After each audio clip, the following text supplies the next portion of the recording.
Hello, and welcome back to yet another video. This is the 22nd episode in a Naruto Uzumaki story in which a few little changes might have a significant impact. Knowledge provided early in Naruto's career converted him from a hopeless loser to a powerful and skilled shinobi. Historical differences that have long ago passed have resulted in a totally different consequence than we imagined. After you've finished watching, please like, share, and subscribe to the channel. To begin, please like, share, and subscribe to the channel. Let's get the party started. Naruto had to admit that his new pillow was very comfortable. It was soft and warm and fuzzy. All the good things a pillow should possess, except maybe the fuzziness in most cases. Combine that with the mild heat bearing down on him from the sun and the smell of the ocean on the breeze, and it was easy to see why the blonde Uzumaki looked almost ready to fall asleep.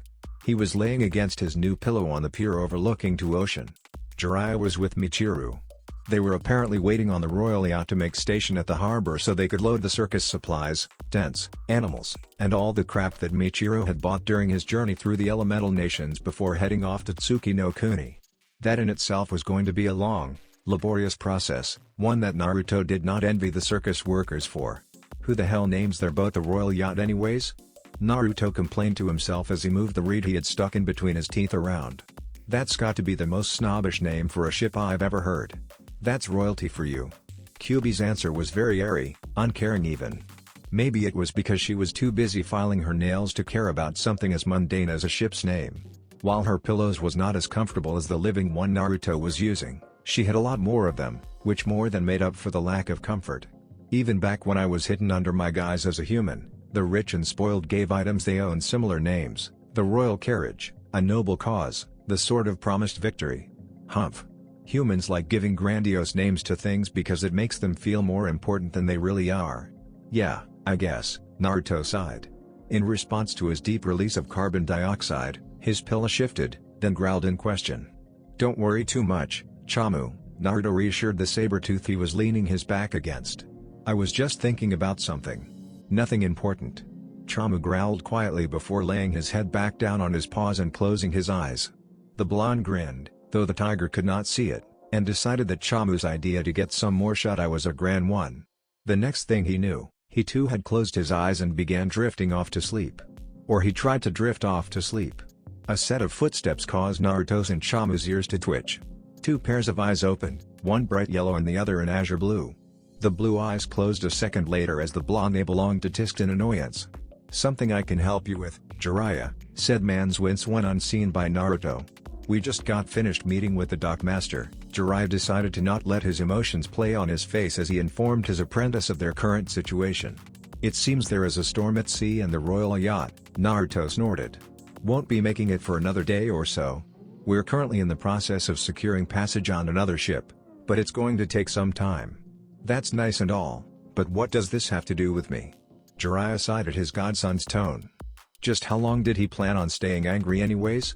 Since it's going to take time before we can leave, Michiru and Hikaru are heading out somewhere. Since our job is protecting them on their journey, we'll be going with them. I see. Azure eyes opened once more before a tired sigh escaped the lips of the person said eyes belonged to. I guess there's nothing to it then. He stood up, making both Chamu and their companion Kiki look up at him. Naruto gave them a slight smile as he rubbed Chamu's head. Don't worry. I'm just heading out to keep an eye on the brat and his fat dad. Part of the job, I'm afraid. Chamu made soft growling noises while Kiki went back to eating his apple. You two be good, alright? Naruto told them. I don't want to hear about you biting some poor man's head off or something. Another growl was his answer. Alright then. I'm off. See you when I see you. Naruto made his way over to Jiraiya and together, the two of them began walking away from the pier. How can you understand that, tiger? Asked Jiraiya as their feet created a steady thumping rhythm against the wood of the dock. I don't know anyone who has the ability to understand animals like that. It's a pretty impressive skill. Why do you care? Asked Naruto. He didn't give Jiraiya a chance to answer as he sped up and began walking ahead of his sensei. Wooden planks turned into cobblestone pavement and the ocean view was replaced with large buildings soon enough. Jiraiya closed his eyes, hiding the pain he felt at his godson once again giving him the cold shoulder. How long do you plan on staying mad at your teacher? Naruto frowned at the question. I don't know. He looked up at all the buildings surrounding him on either side. They were all pretty colorful. Blues and yellows along with reds and oranges seemed to be the most prominent colors being used by the buildings. This was a very bright city. It was a complete contrast to his own thoughts, which were almost as gloomy as Sasuke's. It's not as if I want to be mad at him. It's just that every time I think about forgiving him, I remember that those 13 years where I lived alone could have been avoided if he had been a proper godfather, and I get so angry just thinking about it. I think I understand, abstractly at least. Ni, Kyubi. What would you do if you were in my situation? I'd eat him. It wouldn't be the first time I've devoured a human. Right. Naruto sweat dropped. I shouldn't have asked. Zox Naruto looked on in interest at the place they had arrived at. It was a small cottage on the very outskirts of town, next to a small bluff overlooking the ocean. Green grass and a few trees sprinkled along the ground surrounded two sides while the ocean disappeared into the horizon on the west, and the small dirt road. He, Jiraiya and the carriage carrying the fatso and his jerk of a son were on the east. The cottage itself was very quaint, but nice. A red tiled roof and paneled yellow wood made up a majority of the small place. Much of the house was surrounded by hedges. There was even a garden, which a pretty, middle-aged woman was tending to. Said woman stopped pulling the berries from her plants and stood to her feet as the carriage pulled up. Naruto stopped alongside the carriage, hands behind his head and a bored look on his face. Now that they were closer, he could see the woman's features more clearly, a darker, not quite mocha-colored tan, dark brown eyes, and dark hair down to her back. She was wearing a basic sleeveless green dress and had a shark tooth necklace around her neck. The door to the carriage opened and Michiru stepped out of it carrying an armful of flowers. There sure were a lot of them. Flowers, that is. And such variety as well. They were all so colorful. Being an amateur gardener himself, Naruto knew a few of the flowers the man was holding, but the rest were a mystery. As the fat man stopped just in front of the garden, the woman halted herself at the end, opposite the obese prince. The flowers came down as Michiru lowered his arms, revealing his chubby face. The moment he saw the woman, his cheeks flushed with pleasure and a large smile crept on his face. "Oh, it's so good to see you again, Ameo." The woman, Ameo, looked at Michiru like he was some kind of idiot. At least until Hikaru stepped out of the carriage. Then she gasped, brought a hand to her mouth and dropped her basket of fruits. Uncaring of the fruit she stepped on, Ameo began walking forward, her pace hurried. Michiru saw this and dropped all but two of the bouquets in his hands as he raised his arms in joy. "Oh my honey." Ameo walked right past him like he was not even there. She marched up to Hikaru, kneeling down in front of the confused boy. Her eyes began to water. "Hikaru. Is that you?" Hikaru didn't answer. Mainly because Ameo did not give him a chance to answer before wrapping him up in a fierce hug as tears began leaking from her eyes. "Oh Hikaru. My beautiful boy." Naruto snickered into his hand as he watched the scene unfold. While some might have called this a heartfelt reunion, he couldn't help but find comedy in the moment. The look on Michiru's face when Ameo waltzed right by him like he wasn't even there was just too much. "I'm glad to see you're amused by this." Naruto chuckled some more. "Aren't you? I mean, just look at that idiot's face. I've never seen someone look so constipated before.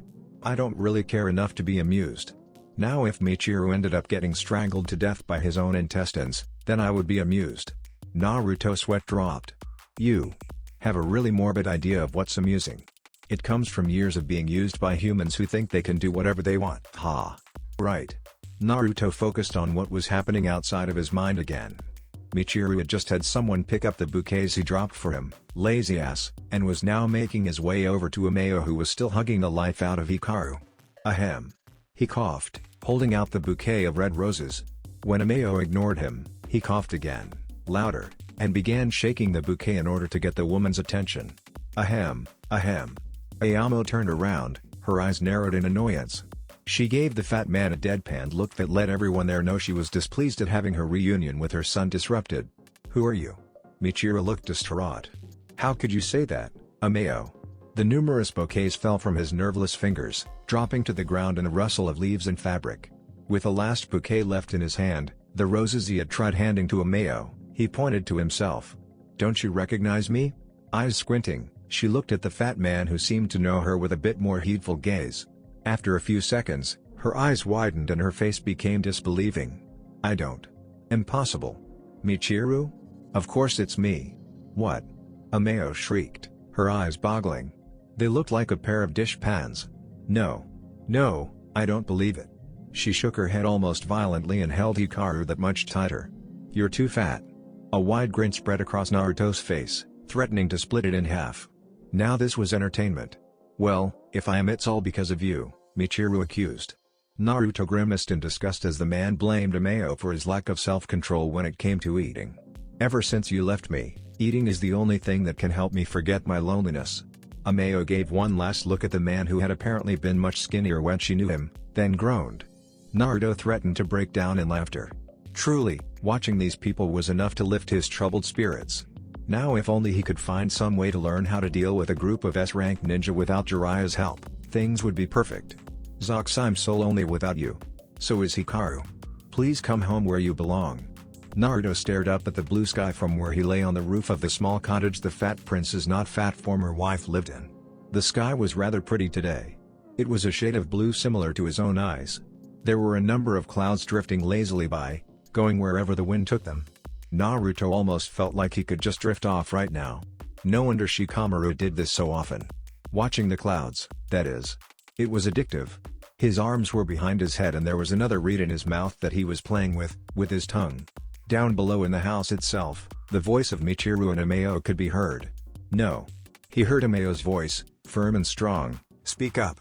It was a stark contrast compared to Michiru's whiny tone. My only regret is Hikaru.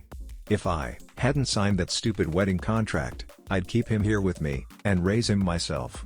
I guess they're having a lover spat, Naruto mused, absently twirling the reed of grass around. I wonder. Ameo was surprised by how fat Michiru was. How long has it been since they last saw each other? It takes an awful lot of time to get that fat. Or just a lot of food. Maybe. But even eating until you're ready to burst every single day, it would take years to get that large. Why are we even talking about this? Naruto shrugged. "'Cause I'm bored. And I imagine that you are too. It is pretty boring now. There's no battles, no mysteries, and I don't get to watch as humans kill each other because of their own greed and stupidity. It's definitely too peaceful for my tastes. You and your need for violence. You know, you never spoke like this when we first met. That's because I was being cautious. It's important when going into a mutually beneficial relationship that you do not do or say anything to upset the one you are going to rely on. You didn't do a very good job then. Whatever, I could say the same thing about you." Touché. The sound of footsteps underneath the blonde-haired Uzumaki alerted him to the fact that two people were pacing. One was light, Ameo's definitely. The other was heavy. Michiru, obviously. "Why do you hate me so much? I gave you everything you ever wanted, didn't I? Wasn't it enough?" The pacing stopped. "Ugh, Michiru. You never gave me the most important thing." "Huh?" Michiru's confusion was obvious, even to Naruto who could not see the man. The blonde could just imagine that idiot of a prince, his head tilted to the side in confusion as he tried to figure out what his former wife was talking about, and failing. "I know. How about a new palace? A pink one?" "No. Bang. Scratch that. He wasn't just failing. He was failing epically. Then. How about a villa for your parents? That way they could live with us year-round, even in the winter. RRGGG slam. Oh boy," Naruto whistled. "Someone's getting violent down there." "Don't be so mean," Michiru started again after a several-second pause. "Come on. Come live with me again. I'll give you anything you want. Just name it. You want the royal jewels? You can have them, my love. Anything you want. I would even give up Tsuki no Kuni for you." Naruto wrinkled his nose and barely masked disgust. This was the prince of Tsuki no Kuni? This disgusted, sniveling piece of shit who would willingly give up his entire kingdom just like that? A man like this was not worthy of calling himself daimyo. No wonder he had not already inherited the title. He had yet to even understand what should be truly important to him. Apparently, Ameo felt the same way because a second later there was a loud clattering of something falling to the floor, a chair most likely, followed by the sound of flesh smacking against flesh. If Naruto were a betting ninja, he would have just put all his money on that sound being Ameo slapping Michiru. You really haven't changed at all. Even now, you haven't got a clue, have you? About what really matters, huh? Naruto muttered to himself, his eyes closing. Even the best of us don't always know what's truly important to us. Naruto? It's nothing. Naruto shook his head and stood up. He looked out across the land, seeing the grass and trees sway in the breeze, the waves gently caress the ocean shore. Just thinking. QB? Yes? What do you think is better? Having both your parents alive and well, but no longer together and fighting? Or dead and gone, but safe in the knowledge that they loved each other very much? I don't know. Kyubi sounded surprised and unsure. There was a quiver in her voice that he was not used to. She had probably not been expecting such a question. Why are you asking? No reason, I guess. Naruto found his eyes locked on the small figure on the wall. Hikaru. Currently, the young boy was looking into the window of the cottage, his eyes wide and his mouth opened. Naruto wondered what the boy was thinking. Just curious. Kyubi had nothing to say to that. No snide remarks, no sarcastic comments, nothing. The two remained silent, even as the group began to disembark, leaving all parties in varying states of negativity. Naruto sat against the rock overlooking the ship they would be using to sail to Tsuki no Kuni. It was a very large steamship, spanning a total length of 165 meters, an older model that combined both the power of a steam engine and sails. Most of the hull was made of wood, though Naruto had heard from the quartermaster that it was lined with metal to ensure structural stability. He didn't much care to learn the specifics so long as it could get them to their destination. The sun was beginning to set.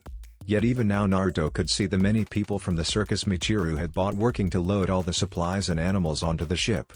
They had been working nearly non-stop since they secured the ship as a transport several hours ago and showed no signs of quitting now. It was the hope of all those present that they would be able to set out to sea before nightfall. With his enhanced vision, Naruto could make out the cage belonging to Chamu. The fierce tiger was lying down on his stomach, using his paws as pillows. Sitting on top of the cage was the saber-toothed ever-faithful companion, Kiki. As his eyes continued to observe the scene going on before him, his mind went back to Hikaru's disastrous run-in with Michiru's wife. Despite not liking the spoiled brat the Fatso and Ameo had sired, he couldn't help but feel a little bad for the kid. It must be hard not having a mother, but knowing that she was actually alive and just couldn't live with you because she hated your father. It also made Naruto think about his last familial connection. Despite not being there when he should have, Jiraiya was the last family he really had. Did he really want to alienate the man just because he was angry? Naruto inhaled deeply of the ocean air, the taste of salt tingling on his tongue. He held it for a moment, then released it all in a monumental sigh. Kyubi, do you think I should forgive Jiraiya? There was a pause as the great Baijiu was startled from her thoughts. It took several long moments of thought before she was able to speak. Even then, her words were not an answer, but a question. Why are you asking me? Why wouldn't I ask you? Naruto returned, giving her the mental equivalent of a shrug. Unlike everyone else, you are the only person I know that can give me an unbiased answer. Any advice my friends could give me would be jaded by their beliefs and thoughts of Jiraiya, one of the three legendary Sannin. You are the only one who doesn't give two shits about him or his fame, and I need someone who will give me a straight answer without any form of hero worship shadowing their judgment. I see. Kyubi paused for a moment. Naruto got the feeling that she was thinking a bit more carefully about her answer than she normally did. I can't give you a straight answer. Being who I am, I've never really felt close enough to anyone to consider them family. Not even the people who first raised me.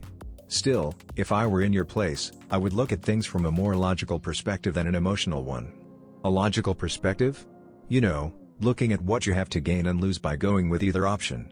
Pros and cons, positive versus negative.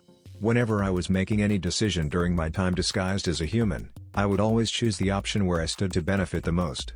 That's a pretty selfish way of looking at things, Naruto sighed. I can definitely see you thinking that way. Are you insulting me? Kyubi asked, a dangerous tone entering her voice. The back of the hair on Naruto's neck began to stand on end. It felt like if he didn't answer this question right, he would be in serious trouble with the woman sealed inside of him. No, he was quick to reply. I was just saying that it's something I can see you doing. It makes sense though. Maybe I should begin thinking that way. Kyubi frowned as she tried to determine whether her container was being sincere. It was always hard to tell with this brat. Still, she couldn't sense any duplicity in his voice, so decided to let his comment go without reprimand. That you should. Humans are greedy, always looking out for their own interests without regard to who gets hurt in the process. That's half the reason wars are started. Someone got too big for their britches and ended up overextending themselves in their quest for more. Is that how you got sealed?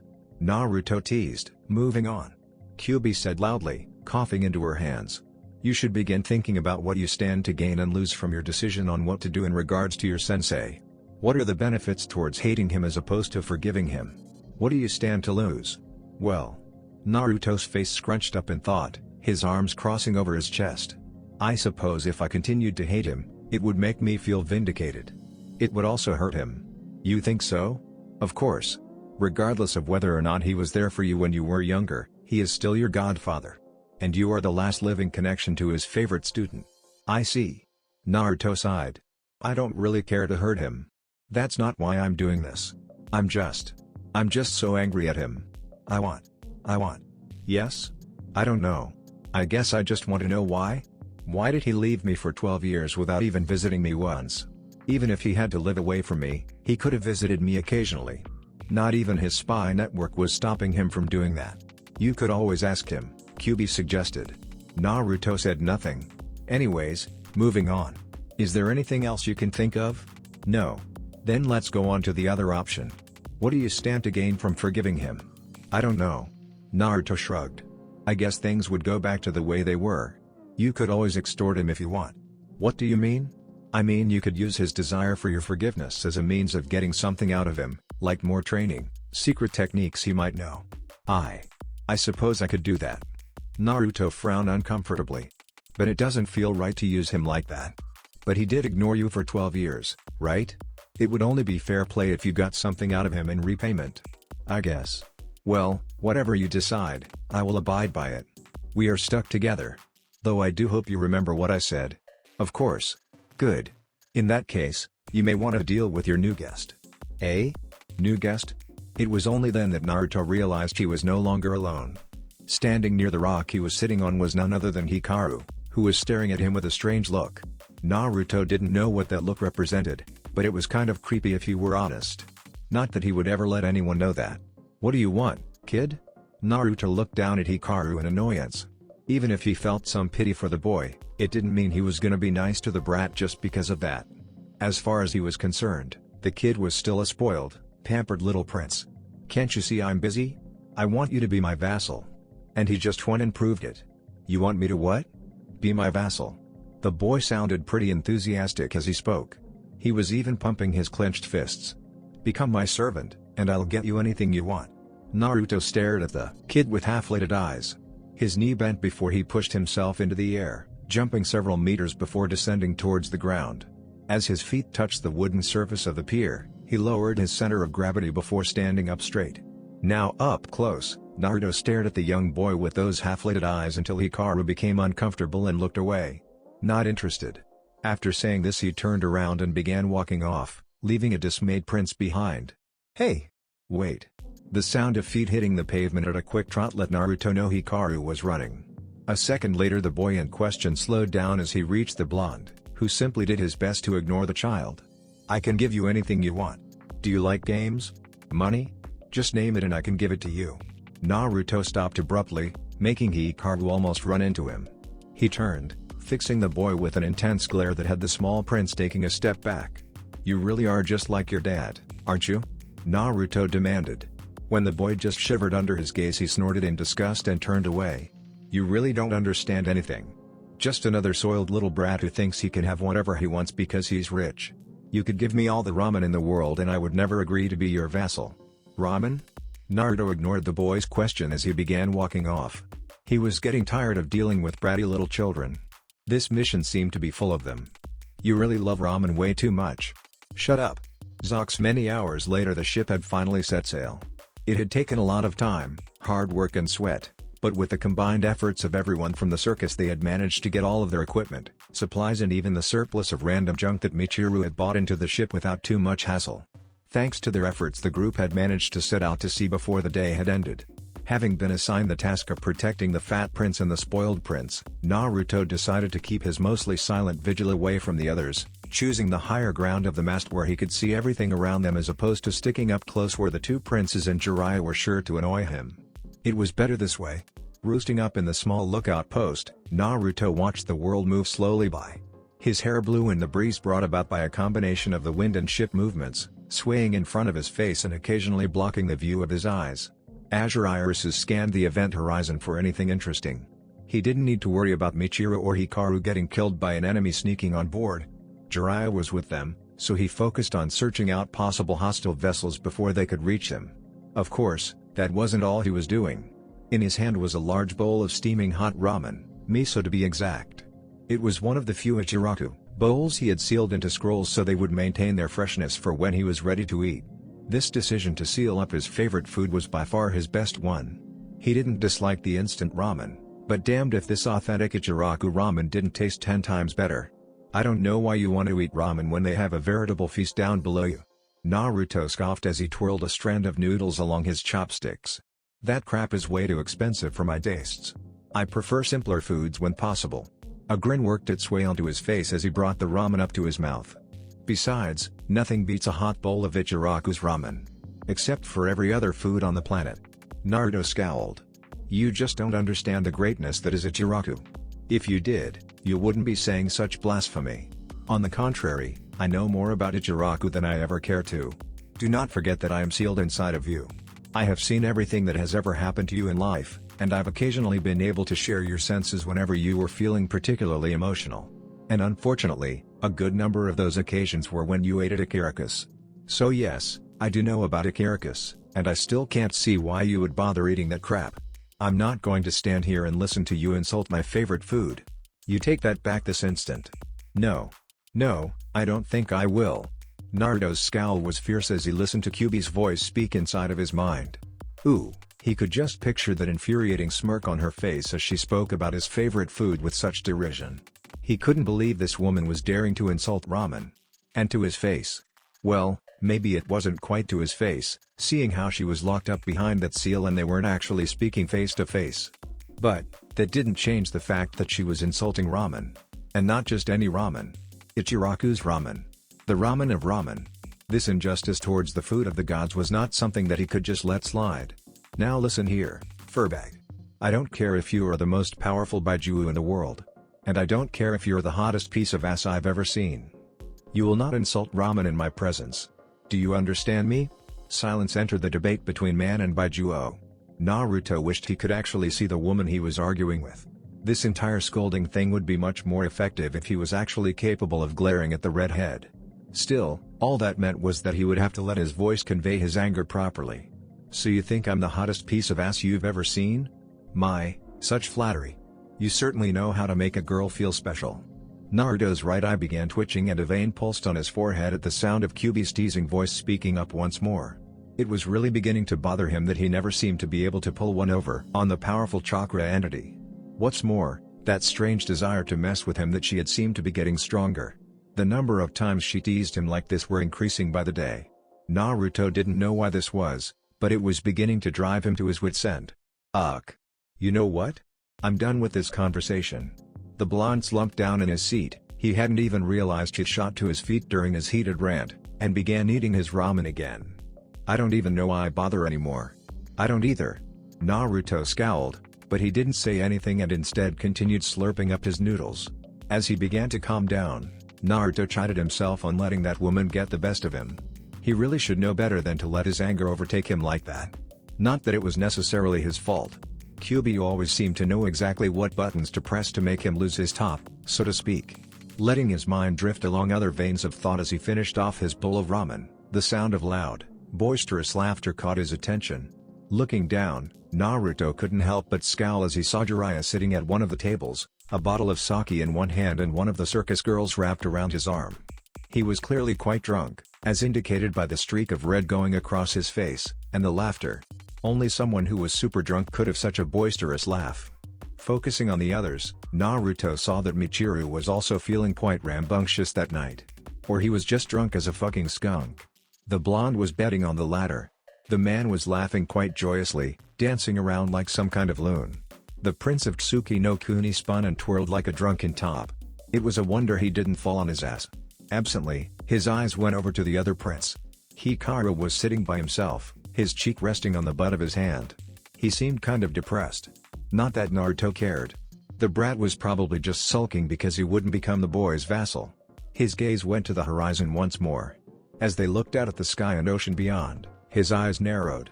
Dark storm clouds were brewing in the distance. Naruto could not be sure, but it looked like they were traveling this way. Standing up, the young ninja resealed his bowl and chopsticks away. He then jumped down from the lookout and onto the deck below. Michiru and a good deal of the other people did not notice his entrance, drunk as they were. Jiraiya, even though he too was wasted beyond belief, did. Hey, Naruto. The man cheered as he held a bottle of sake in one hand and a cup in the other. "Have a drink with me." Naruto rolled his eyes at his sensei. It was moments like these that really told him that the three Sannin may be legendary ninja, but they were also the biggest bunch of crazies he had ever met. "There's a large storm gathering northeast of us," Naruto informed the man without preamble. "I'm pretty sure it's coming our way. I suspect we'll get hit within the next hour or so." His words caused Jiraiya to sober up. The man's gaze sharpened a bit as he stood to his feet and walked over to the side of the ship.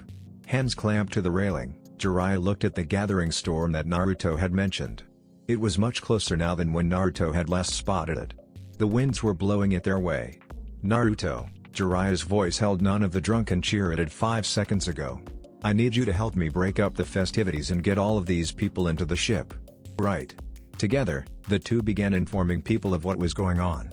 They didn't speak to each other much, but it was a marked improvement to the last few days.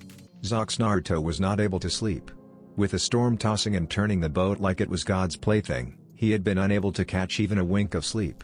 It didn't help that this was one of the first times he'd ever been out to sea. Thus, he lay there in bed, wide awake. His hands were behind his head, fingers laced together and his legs crossed over each other. Bright blue eyes stared up at the ceiling, counting the lines of the wooden beams. He had gotten to 64 when Jiraiya burst into the room. "Naruto." The man sounded pretty serious as he picked up Naruto's discarded clothes and tossed them at said blonde. "Get dressed and get up. We've got work to do." "What's going on?" asked Naruto as he did as told, quickly donning his shinobi uniform. "Because of how violent the storm's gotten, the animals to the ship are in danger of being thrown overboard," his white-haired sensei informed him as he waited for the blonde to get ready. "We need to get out there and get all the animals into the ship's interior." Naruto's mind went to the animal friend he made on this mission. No one else would be going near Chamu's cage. Zipping up the jacket Jiraiya had given him as he and the white-haired Sannin walked out of the hall, Naruto said, "Got it. Is everyone from the circus helping out as well?" "Yeah," Jiraiya walked ahead, his pace hurried. "However, they're just regular civilians. That means they'll be slow. It'll be up to us to get the majority of the animals into the ship." "Right. What's the point?" Naruto froze on the spot. His head turned so that he could look behind him in order to glare at Hikaru. "What was that?" "Who cares about those stupid animals?" Hikaru muttered darkly. "Just let them drown." "How dare you?" Naruto's harsh growl caused Hikaru's posture to freeze. The blonde-haired, blue-eyed, whisker-marked ninja stomped over to the boy, whose eyes had widened in fear. Naruto's teeth were grit so hard that it looked like they might chip and his eyes were shifting from their normal azure blue to a deep purple. "How dare you say something like that? Those animals are your responsibility. You're the entire reason they are on this ship in the first place. But now that you're bored of them, you just want to toss them away like trash." Hands grabbing a fistful of the boy's shirt, Naruto hauled the child into the air and pushed his back against the wall. With his feet dangling in the air and his hands clenching the blonde shinobi's wrists, Hikaru's heart began to beat at an accelerated pace as fear struck him like a hammer. "You really are a spoiled, little brat, you know that. A shitty little prince who has so much money that you can just buy people and animals like they were a bunch of toys and then discard them when they no longer amuse you." Naruto glared at the boy a moment longer before scoffing. "DCH." He let go, dropping the boy to the ground. Hikaru tumbled down, landing harshly on his backside. Naruto turned around and began walking away, leaving the boy staring at his back in fear and tears leaking out of the corner of his eyes. "Why don't you go back to bed, you spoiled, little waste of space? Zox, you've been awfully angry lately." Naruto did not outwardly react as he helped move several kangaroos through the door that would lead further into the ship's interior. The two-legged mammals were being very difficult and required a good deal of his focus, so he could not spare much time with facial expressions. And it wouldn't matter anyways, since QB could not see them. Can you blame me? With everything I've had to deal with, I think I'm entitled to feeling a bit of anger. I didn't say there was anything wrong with it. I was just making an observation. Then could you please not? I'm in the middle of doing something and you talking may cause me to lose my concentration. As he spoke with QB, he looked around at all the other people currently doing the same thing he was. They were all working hard. Several circus workers were carrying boxes of supplies. Most were so heavy they required 2 people to take in. Others were doing the same thing he was, leading the animals into the ship. For some reason, they were all avoiding the entrance he was using. He wondered why. Jiraiya was also out there. The old pervert was using his hair ninjutsu and massive strength to pull along several of the larger animals like that elephant.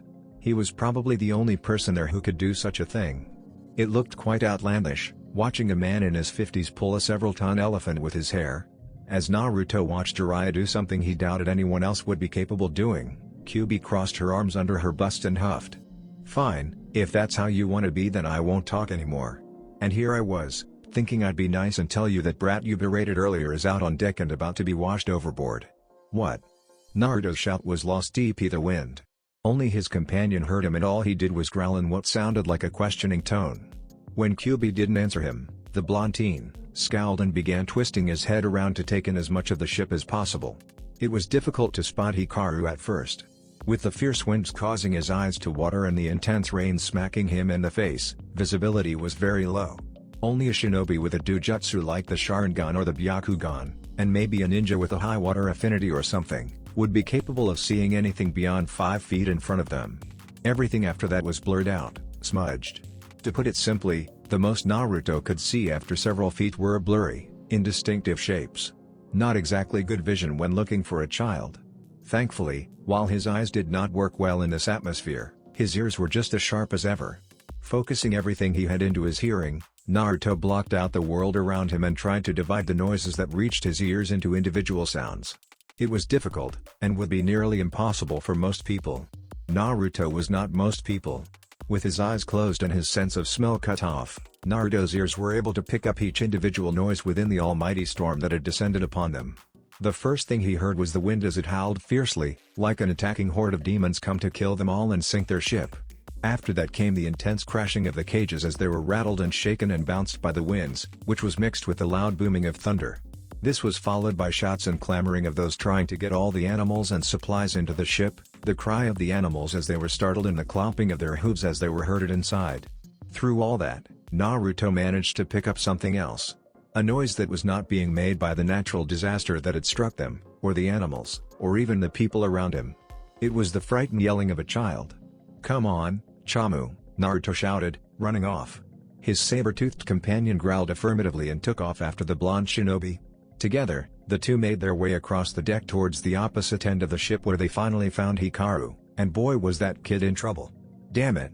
Hikaru.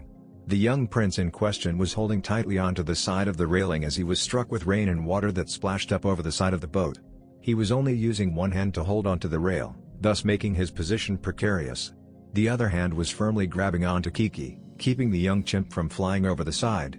Naruto dashed forward as quickly as he could. He would like to say he went by in a blur, but that would be a lie. Due to how wet the floor was, the constant shifting of the water, and the wind compounding the situation, he couldn't use chakra to keep his feet from sticking. He didn't have that kind of control. That forced him to make his way forward conventionally, which meant he was only going a little faster than a civilian finding themselves in a similar situation would. And while he was trying to make his way over as quickly as he could, Hikaru's grip on the railing was slipping. The young boy could feel his fingers relaxing as the howling winds and slick rain made his already tenuous hold on the wood become more and more precarious. His eyes wide and frantic, he watched as his fingers began to come undone. Was this the end? A second later his hand slipped. There was simply no way he could hold on anymore. He wasn't all that strong, and he didn't have the ability to stick to surfaces. His small, fragile body simply could not hold him there anymore. He began to fall. Not even a moment passed after he started falling, his mouth open in a loud shout as he and the monkey in his grasp began plummeting to what would surely be their doom. Did a hand reach out from beyond and grip his own flailing arm? "Hang in there, kid. Don't let go of my hand." The person who grabbed him was, of course, none other than Uzumaki Naruto. The blonde had managed to make it in time with the help from his furry companion. As the young prince was pulled up, Kiki hanging onto his other arm for dear life, it became abundantly clear how Naruto had managed to arrive just in time to save the boy from what would have been a very fatal fall. Chamu. Unlike Naruto, who was forced to rely on standard modes of travel, aka running, and couldn't move very quickly in this kind of environment, Chamu's claws made speedy travel much easier. Digging the claws on his feet into the wooden planks of the deck, the saber-toothed tiger had been able to easily and swiftly traverse the ship and reach Hikaru just in the nick of time. Uoa. With a grunt and a heave, Naruto pulled the boy under his protection up, setting the child and monkey and said child's arms in front of him on the large saber-toothed tiger's back. A shaken Hikaru buried his face in the spiky-haired shinobi's chest, his body quivering in a mixture of adrenaline and fear. Alright. Let's go, Chamu. With a loud growl, the white-furred tiger bounded back towards the ship entrance. The group made it in record time and soon all three bipeds had disembarked their quadruped companion. Still very much shaken from his near-death experience, Hikaru fell to his knees as his body began jittering even more fiercely than it had been. His eyes squeezed shut as his mind replayed how close he had come to death. There was nothing more terrifying than being caught in the jaws of death, of seeing your end with your own eyes and not being able to do anything about it. Had Naruto not rescued him, he would have. And speaking of Naruto, what the hell was that? The boy in question was not happy with his charge. He and his sensei had been paid a lot to protect this kid and his old man, and all their efforts had nearly been ruined because the boy seemed to have some kind of death wish. When Hikaru did not answer, Naruto gripped him by the front of his shirt and hauled the kid up to eye level. "Well?" he growled. "What were you thinking? Running outside during a storm like that? Do you have any idea how close you were to dying? Well? Why did you do that?" "I'm not." "What was that?" Naruto furrowed his brow as he glared at the boy. When Hikaru just mumbled something incomprehensible, he scowled. "Speak up. I said I'm not a waste of space," Hikaru shouted. Naruto's eyes widened in shock at the boy's words. So that was what this was all about? Huh? I guess you're right. Hikaru blinked in confusion as Naruto set him down. The older male looked down at the young prince with a contemplative look. "I guess you're not." He raised a hand. Hikaru flinched, then blinked in surprise when the blue-eyed ninja ruffled his hair. "You did good, kid." Blinking up at his current companion, Hikaru looked downright shocked to receive praise from the blonde who had berated and insulted him for the past several days since this mission began. A tug at his sleeve caused him to look down. When he did, it was to see Kiki and Chamu standing there on 2 and 4 legs respectively. While the small chimp squeaked in what at least looked like praise, the great saber-toothed tiger began licking at the boy's hand. "And it seems they think you did good as well." Naruto allowed a small smile to appear on his face. "It took guts to do what you did, and had you not, Kiki might not be here." He looked down at the saber-tooth and his monkey companion. "I guess this is their way of saying thanks." For a minute, Hikaru looked far too stunned to do anything. However, after several seconds of standing there like some kind of idiot, tears began gathering in his eyes. With a great shudder, the boy began crying. He bent down, wrapping his arms around Chamu's neck. The tiger did not attempt to bite his head off this time. Meanwhile, Naruto placed a hand on the young prince's head. A little ways away, Jiraiya watched this scene with a small smile on his face. It looked like things around here were finally starting to look up. Now if only this storm could leave so they could continue their journey without worry. Outside the interior space of the ship, said storm continued to wage. It would be some time before this fierce tempest abated. "So, Michiru Dono has finally come home after his year-long sojourn, has he?" "Yes, my lord." Reports also claim he is being guarded by 2 powerful shinobi, Jiraiya of the Sannin and his apprentice, Uzumaki Naruto. I do not know this Uzumaki Naruto, but I have heard of this Jiraiya of the Sannin. Jiraiya is one of the most powerful ninja in the elemental nations. Dealing with him will be very difficult. I am not sure if we can defeat him, even if all 3 of us combine our might. Do not concern yourself with Jiraiya. Every man has his weaknesses, and I have heard that this Jiraiya has a weakness for women and alcohol. He should not be too problematic to take care of. I shall be counting on you to take care of his apprentice. Of course, Shabadaba-sama. Zux Naruto didn't think he had ever felt so grateful to feel the solid ground of the earth beneath his feet again. As interesting as sailing over the open waters was, it got very old very fast. There wasn't much to see on a ship: water, water and more water. As far as the eye could see. If that wasn't bad enough, he was more or less confined to the ship. Oh sure, he could have gone off the side and walked on the water, but he would still be required to stay near the ship. Besides, it's not like walking alongside the boat was any more interesting than staying on the vessel itself. At least he did Hikaru and Chamu to keep him company. Ever since the storm, the little boy had become a much better person, happier, and he wasn't as bratty as before, which Naruto was pleased about. He had not been digging that kid's attitude. And speaking of those two, Naruto glanced at Hikaru out of the corner of his eye. The younger boy was walking alongside Chamu, one hand resting on the saber-tooth's back and idly caressing his spine. He was speaking to the animal in low tones, but Naruto was able to pick some of it up thanks to his enhanced hearing. "You're going to love it here. There's so much to do.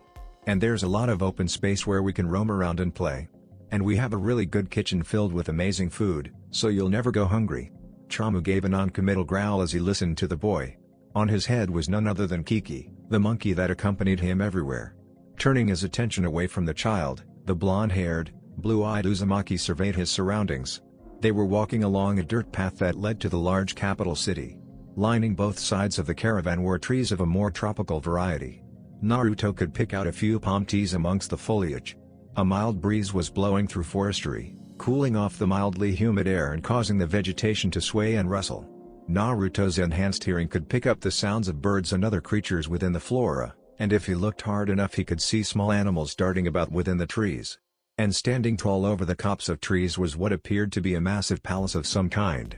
Its design was different from anything he had ever seen before, with large, bulbous mushroom-like tops attached to giant cylindrical spires that rose into the sky like fingers grasping at the heavens.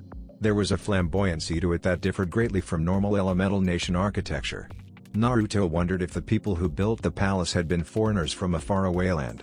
It wasn't long before they reached the capital. Naruto was the first to know when they had gotten close, his hearing able to pick up the threnody of voices coming from within the largest city of the Crescent Moon Kingdom. The city itself was blocked off by a large wall at least 30 times larger than Naruto was tall. The caravan they were a part of was forced to stop just in front of a large, wooden gate, but only for as long as it took the soldiers guarding it to realize their prince and his son were a part of the group. They were let in without much fuss after that. Once the group had moved past the gates, the circus troupe that Michiru had bought began what looked like a routine they had practiced hundreds of times. Fire breathers walked up to the front, all of them lining up as they marched down the street and blew oil onto the torches in their hand to create large gouts of flame. Acrobats and gymnasts flipped and spun and twirled about in an incredible display of choreography. Even the animals had been let out and were being herded along. Naruto watched as one particularly spirited acrobat flipped onto a large elephant and do a one-handed handstand. Looking back down he glanced at the large crowd that had gathered on either side of the street upon seeing them. There had to be hundreds, maybe even thousands of people watching them march by. He could see many people whispering about them, and just as many were clapping at the show the circus members were putting on. Children stood in awe as they watched the large caravan walk past. Michiru seemed to be enjoying himself, Naruto noted wryly. The fat prince was sitting on a throne on one of the floats they had brought out for this march, waving at his subjects and laughing joyously. The young ninja with whiskers wondered if he even realized that most of the people staring at him were doing so in revulsion, not adulation. When they finally reached the palace, the group was greeted by a very short, portly-looking man with short brown hair that jutted out at the sides to resemble horns, sideburns, and thick mutton chops. He was wearing very stately-looking purple robes over a thinner white robe, with a gold collar at the neckline, and a pink sash over his left shoulder. Adorning his fingers were a number of gold rings. Naruto thought the man looked ridiculous, just like every other pompous politician he had met. Michiru Dono, the man with the pot belly, greeted with his arms spread in welcome and a congenial smile on his face. He had a very nasally voice. It sounded he was constantly whining. "A pleasure to see you finally return. How was your trip?" "It went well, thank you," Michiru said before turning to Naruto and Jiraiya. "This is Shabadaba, my father's advisor." He then turned back to look at Shabadaba. "And these are my new ninja guards, Jiraiya of the Densetsu no Sannin and his apprentice, Uzumaki Naruto." "A pleasure to meet you." Shabadaba shook hands with Jiraiya. "I have heard much about your exploits, your reputation precedes you. Glad to know I'm so famous, ha ha ha ha." Jiraiya let loose with his normal, boisterous laugh. "Indeed." With the introductions done, the daimyo's advisor addressed Michiru again. "Since you have returned and it appears you brought some entertainment, why don't we celebrate your return with a party?" "An excellent idea." Michiru clapped his hands together, a delighted look appearing on his face. Naruto grimaced in disgust. All this man had been doing since he and Jiraiya became his escort was partying, probably even before that. Hadn't he had enough? Good. Come, why don't we show our guests to their room and then we can prepare for the festivities. Naruto found himself wondering about just how rich the royalty for this country was as they entered the palace. While he had seen Michiru throw away money buying useless and expensive trinkets like nobody's business, the interior of the palace made him realize the money spent was likely just a small drop in the vast ocean of riches he possessed. The floors were made of white marble that was polished to a shine. Columns lined up in rows rose up to the ceiling, ending in elegant Corinthian designs. The walls were inlaid with gold and there were several pieces of expensive-looking artwork and busts along the walls. "Where is father?" asked Michiru as they walked towards a set of stairs. "I must inform him of my return." "Your father is ill, unfortunately," Shabadaba said. Michiru looked startled, but before he could voice his concern, the advisor continued. It is nothing serious, I was assured. However, it is contagious. For the sake of others' health, your father has confined himself to his room and shall not be able to see you right away. Oh, I see. Michiru looked a little depressed for a moment, but quickly perked up. I suppose it can't be helped. I shall simply have to give a toast in his honor at the party. A splendid idea, Shabadaba complimented with an odd-looking smile. A very good idea indeed. Zox, the party celebrating the return of Michiru and Hikaru was just as extravagant and pompous as every other party the Fat Prince had thrown, maybe even more so. The expansive ballroom that was the setting for this little get-together had been decorated up the wazoo, large banners with the words "Welcome home our prince" hung from the walls, multicolored confetti that glittered and sparkled as the lights hit it rained down from the ceiling. There was a famous band playing music on a large stage, and the circus members were performing various stunts to entertain those who weren't dancing. And let's not forget the buffet table, which is where Michiru had been for most of the evening. Of course, calling this party a little get-together was a gross understatement in no way proportional to the amount of people actually in attendance. There had to be at least 200 or 300 people there, merchants, ministers, politicians, and powerful figures who controlled various aspects of the Crescent Moon Kingdom's economy had all gathered in the spacious and ostentatious room. They mingled and talked, brown-nosing and blackmailing. It seemed that even in the midst of celebrating, they were unwilling to let go of their greed. It really is a shame my father could not make it to the party, Michiru was saying to Jiraiya as he ate what had to be his 12th drumstick. The man had bits of meat stuck to his mouth. Jiraiya was doing all he could not to turn green. This man was worse than a Nakamiki when it came to food. You would like him, he's a very lively man, despite his age. I'll bet. Jiraiya gave a strained smile. But I'm sure I'll meet him at some point. We're going to be staying here for a while anyways. Jiraiya had some plans to train Naruto in this more tropical region to get him used to fighting in different environments. Of course. Jiraiya-kun. Oh look, it's Jiraiya-sama. Jiraiya's head snapped in the direction of the very female voices, his jaw nearly dropping when several drop-dead gorgeous women clad in elegant kimonos came up to him. A second later his cheeks were a dark crimson and steam was shooting out his nose like a bull that had seen red. Hello there ladies. He gave them a roguish grin. While most people, namely Tsunade, assumed that Jiraiya was just a pervert, the truth was he could put on the charms when he wanted to. He was quite the ladies' man. What can I do for you this lovely evening? You could start by joining us, one of them said as she wrapped both her arms around one of his left arm, to be exact. The other soon followed with one claiming the other arm while the rest crowded around him to form a loose circle.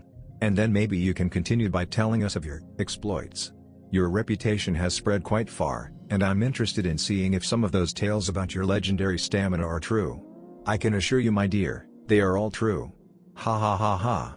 Moments later, Jiraiya was walking off with a group of ladies, likely to the nearest bedroom so they could do the gods only knew what, probably something so perverted it would make all his smut novels look tame. While the party was going on inside of the large, ostentatious room, Naruto stood outside on a small balcony overlooking the ocean. He was leaning his forearms against the railing, gazing out at the sea as it glittered lightly with the twinkle of 1,000 stars and the moon overhead. A light breeze buffeted his hair, causing his bangs to sway in front of his eyes. Sitting on the tailing by his side was a bottle of sake, which he had purloined for himself. You don't want to join the party? Not really, Naruto answered Kyubi as she spoke to him. Partying isn't really my thing, and that party's way too extravagant for my tastes.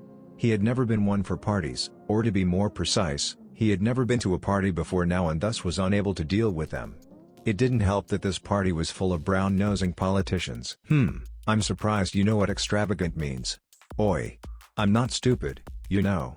Naruto pouted as the woman teased him about his lack of, well, intelligence.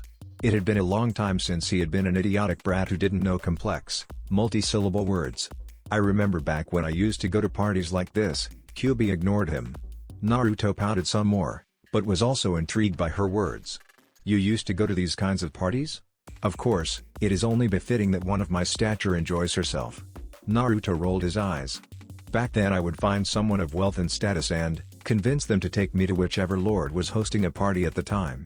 You mean you manipulated them into taking you? Naruto sighed.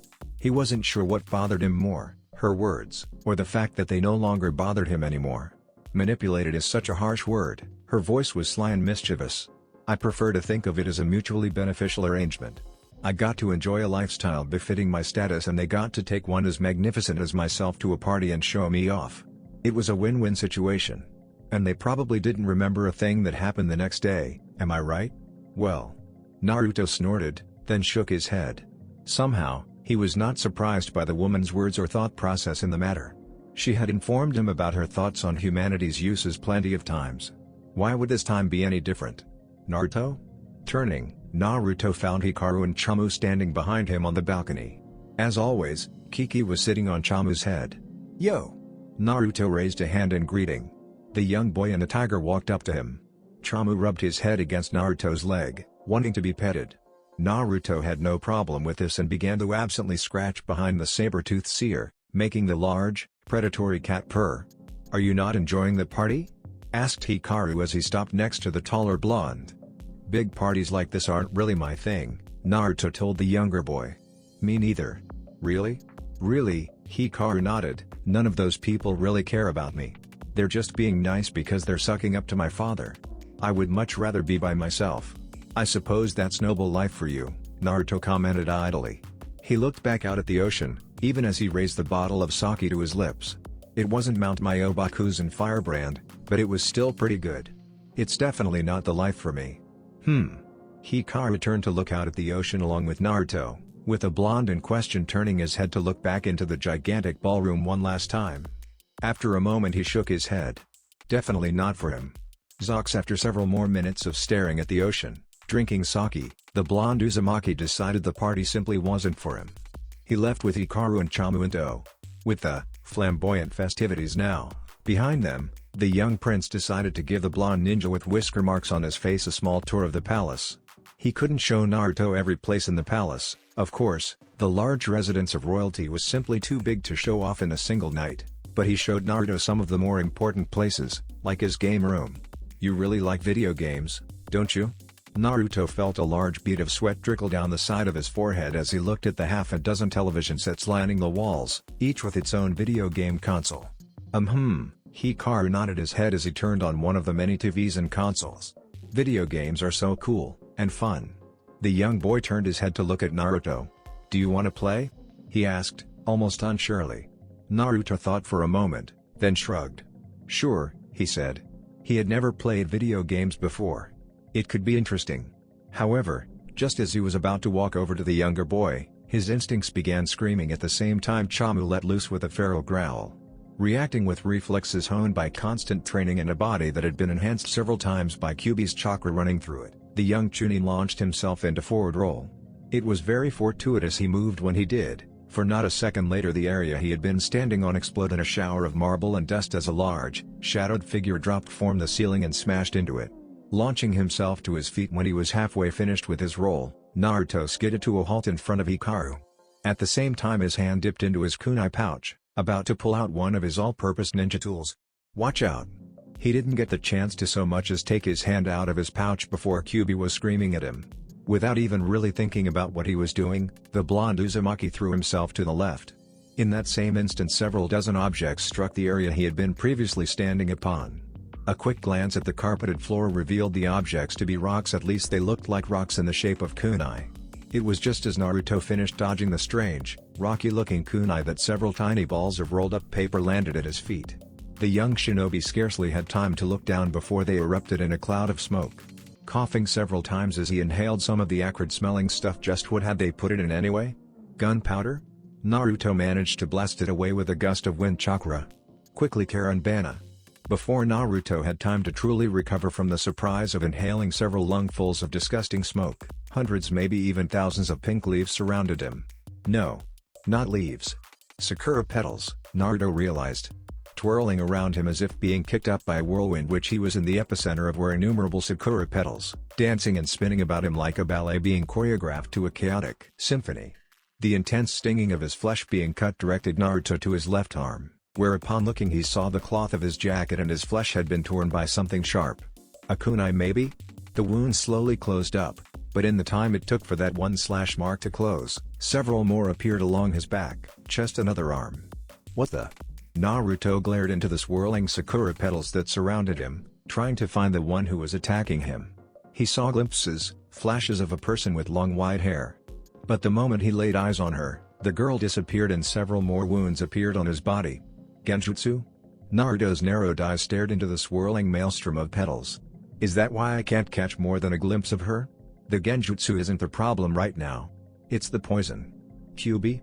They poisoned you, likely when you inhaled that strange smoke, Kyuubi informed Naruto. It's a very fast-acting poison, which is why it's affecting you right now. I'm currently flushing it from your system, but it'll take a few seconds. Another dozen cuts appeared on Naruto's flesh. Blood dripped down from the open wound and the stinging pain made him remember that he was in the middle of a fight. So all I have to do is survive this onslaught for a few seconds, is that what you're telling me? Naruto grinned viciously as more and more cuts appeared on him. They stung for sure, but he'd suffered worse. Seems easy enough. Don't get cocky, Naruto. Humph. Let me have my fun, Kyuubi. Whatever. What are you smiling about, idiot? A female voice asked. So he was right, one of his attackers was definitely a girl. She was likely the one who cast the genjutsu on him. Women tended to have better control over their chakra than men from what he had seen. I'm smiling because that poison of yours didn't work as well as you probably hoped it would. What? There. Quicker than lightning, Naruto's hand lashed out in a powerful jab that caught one of his attackers in the face. The feel of his fist meeting soft flesh was very satisfying, almost as satisfying as hearing the pain grunt the woman he just pounded let out was. Too bad he didn't have time to celebrate his victory. Not even a second after he had struck the girl and the petals dissipated was he attacked again. A strange gauntlet covered in orange lines and possessing what looked like a glowing, orange eye on the back came screaming in towards his face with speed. Reacting on instinct alone, Naruto ducked under the attack, lowering his center of gravity and getting ready for a counter. Unfortunately, no counter was able to be made. The moment he ducked, a knee smashed into his nose, sending him tumbling backwards to smash into one of the many TVs in the room. The large technological device broke apart like glass, sending plastic shards everywhere. The internal circuitry snapped and sparked, sending a couple jolts of electricity through him. Naruto grunted as he ignored the pain. As his back hit the wall, he placed his feet on the surface and used his leg muscles to push himself off towards the nearest attacker. Now that the surprise of the assault had worn off, he was able to get a good look at his attackers. The one in front of him was a man with long, spiky orange hair and a metal headband with no village symbol on it. He had blue eyes and was wearing a blue shirt with pants and a white vest over it. He was also the one bearing the strange gauntlet with the eye on the back. Several feet away, the female he struck was getting back up. As she stood on her feet and cast a glare at him, wiping away the trickle of blood running down her lips, Naruto saw that she was a tiny little thing. Like, ridiculously small. As in, she looked like nothing more than a child. Her hair was long, white, and shaggy, and she had pink eyes. Like her teammate, the headband she wore had no village symbol. The open vest she wore stopped just below the knees and a pinkish long-sleeve shirt that turned into a skirt could be seen underneath it. She was also wearing black shorts and a pair of black gloves. With his observation, which lasted no more than a second, done, Naruto closed in on the man with orange hair and threw a powerful and speedy punch at the man with the gauntlet. It was dodged, of course, but the orange-haired ninja's eyes widened in surprise at the speed and power Naruto's attack had behind it. His hair was actually blown out of his face by the intense winds the straight jab produced. His attack having missed, Naruto launched himself into a series of combination attacks that appeared to be completely random and thrown without thought. A left hook became a palm strike to the nose. A coordinated 1-2 combo masked Naruto's elbow as it tried coming into contact with the man's face. A straight jab turned into a feint for a reverse roundhouse kick. The ninja with orange hair and no symbol on his headband was just barely able to stay ahead of the attacks. A heel kick was quickly retracted when the man raised his arm to block and Naruto switched feet to catch him in the side. It was blocked, but the attack had enough power behind it to make him grunt in pain as he was sent skidding back. "You've got some power to you," the man's voice came out deep and mocking, even as he shook his arm out, trying to rid of the sting from Naruto's attack. "However, I think there's something you're not realizing here." "Oh? So these guys wanted to do some mid-combat banter, did they? Very well. He could oblige them. And what's that? There are 3 of us." Naruto's eyes widened just as a loud yell tore through the room. He recognized that voice. Turning, Naruto grit his teeth and glared in anger at the man who had a firm grip on Hikaru and was pressing a kunai to the boy's neck. He was a very large, very ugly man. His frame was bulky and muscular and he possessed very thick limbs. The nose attached to his face was very large, bulbous even, and his eyes were small, black, and beady. Combine that with his thick lips and you had one ugly motherfucker. His shaggy brown hair hung about his face, and his clothes seemed to consist of a white vest over a green shirt, a pair of black gloves, and the same symbolist forehead protector as the other two. Naruto! Hikaru screamed in fear. He squeaked when the tip of the kunai was pressed to his neck. "Don't worry, Hikaru," Naruto said, "I'll get you out of there." "Hey, I admire your confidence, but it's seriously misplaced," the orange-haired man said. "He must be the leader," Naruto determined. "You're strong, but strong enough to beat all three of us." "I don't think so. I'll admit, I'm surprised my poison didn't work on you, but you're still outnumbered 3-1. Naruto turned his glare onto the spokesperson of their group. The man smirked, but that smug look quickly left when he saw the glare on the blonde Uzumaki's eyes turned into a mischievous grin. "What are you smiling about? You obviously don't know very much about me. If you did, then you would know that I'm never alone." Just as Naruto said this, several puffs of smoke flooded the room. Before the white substance even had time to dissipate, a trio of Narutos burst forth from the thick layer of white and engaged the trio in combat. Caught off guard by the attack, it took a moment for three enemy ninja to respond. However, respond they did, and with extreme prejudice. While the clones might have all the knowledge of the original, they were still just clones, and as such did not last long against the trio of experienced ninja. "I don't know what you were hoping to accomplish with that, but..." The man with orange hair and the strange gauntlet trailed off as he looked at the room now devoid of both the blonde and Hikaru. A second later he grit his teeth in anger as he realized what had happened. A distraction. Karen Bana. Congo. Find those two and kill them before they can escape. Right. You got it, Ishidate. The three ninjas soon burst out the door, leaving the room empty save for the now ruined television screens. Zox having realized how untenable his situation was, Naruto felt it was high time for a tactical retreat. Much as it galled him to leave a battle unfinished, it was more important that he get Hikaru to safety, and he couldn't fight those three while protecting the young prince. Yes, retreating right now was the best option. It wasn't running away, though. Uzumaki Naruto never runs from a fight. And Naruto. "Don't worry, Hikaru. I've got you." Naruto ran down one of the many halls of the palace. The corridor was dark, with only a few oil lamps interspersed along the wall to cast an eerie light that created strange shadows on the floor. His feet flew across the red carpet, scarcely making a sound as he moved with a silence and swiftness only a ninja could achieve. Hikaru was riding piggyback, his arms wrapped tightly around the whisker-marked blonde's neck as the young Chunin blitzed down the hallway. "Where's your father's room, Hikaru?" "It's in the east wing. I'll tell you where to go." As he followed Hikaru's directions, the pair saw that there was more to the assault on them than they realized. Signs of combat could be seen the closer they got to Michiru's room, scorch marks on the walls, floor, and ceiling, kunai and swords littering the floor, not to mention several bodies, some that were moaning in pain and others that were disturbingly still. And that was not even mentioning the blood. Splatters of bright red painted the walls, the wet surface gleaming as the light from the flames reflected off the dark crimson ichor. It was as if someone had taken buckets of crimson paint and tossed them haphazardly against the walls, floor and ceiling.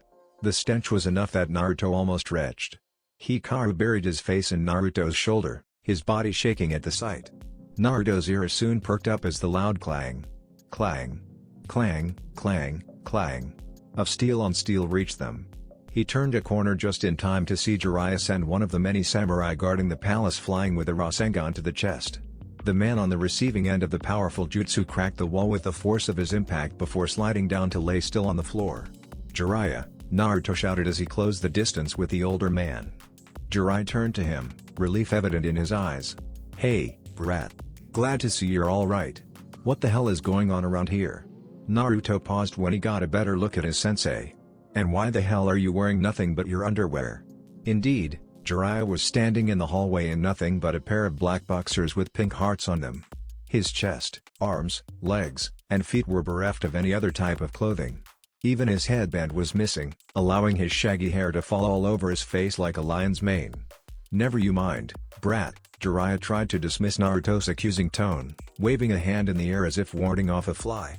"We need to get Michiru Dono and Hikaru Dono out of here." And that was when Naruto noticed the lipstick smeared all over his sensei's face and body. His expression deadpanned. "You were perving again, weren't you?" "I was not perving." Jiraiya looked insulted. "Oh yeah?" Naruto gave his sensei his best "I don't believe a single word you just said" face. "Then what were you doing?" Entertaining the ladies, Jiraiya's face took on what could only be considered an expression of perversion. There was simply no other way to describe it.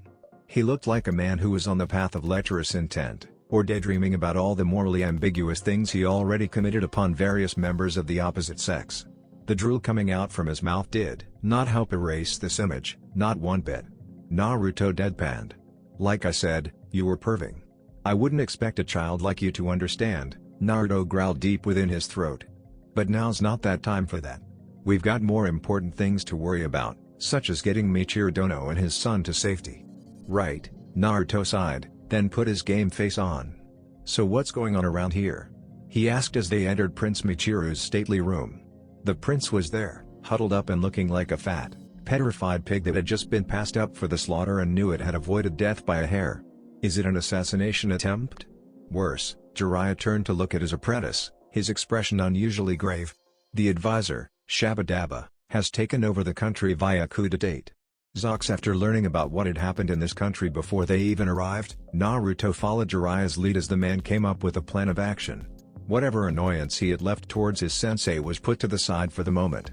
Now was not the time for petty anger. Their first plan of action was getting Michiru and Hikaru out of the palace. With them now being what amounted to enemies of state, the two would need to disappear. Fortunately for the two now on the run princes, they had someone who had mastered the art of vanishing from the public eye when he wanted to. Naruto and Jiraiya led Hikaru and Michiru out of the palace.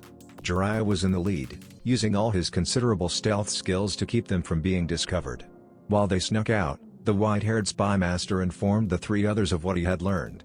"I have no clue exactly when it happened, but according to a couple of the guards I interrogated, Shabadaba successfully implemented a coup d'etat and took over the country somewhere around a week ago. It was all hush, hush.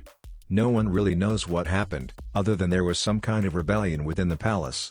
Most of the citizens seem to think it was just a group of samurai that went rogue and the advisor's doing all he can to keep it that way." "What about my father?" asked Michiru, who was huffing and puffing as they ran down the corridor. The prince was not used to running like this, or at all, so moving at even a trot as slow as the one they were currently going. "I'm not really sure." Jiraiya peeked around the corner. The coast was clear. Signaling to Naruto and the other two, they began to move. As they moved, Jiraiya spoke some more. "From what I can gather, they were unsuccessful at assassinating the daimyo, however, his whereabouts are currently unknown. Do you think he's alright?" Michiru looked terribly pale. Whether this was because of their situation or not knowing about the state of his father was unknown. It's hard to say. They were moving through the entrance hall now. The door was just a few meters away.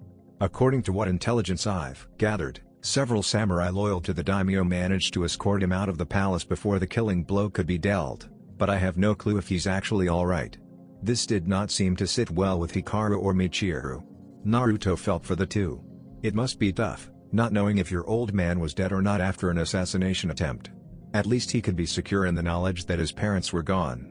Not that such knowledge was very comforting. The group burst out of the palace doors and into the courtyard. Several meters ahead of them, a large fountain bubbled. The gates were beyond the fountain. "Come on." Jiraiya led the group into the courtyard. They moved as stealthily as they were able to with two people who were not ninja. Too bad it all came to naught. Appearing before them within several sunshines were the three ninja that Naruto had an unfortunate encounter with earlier.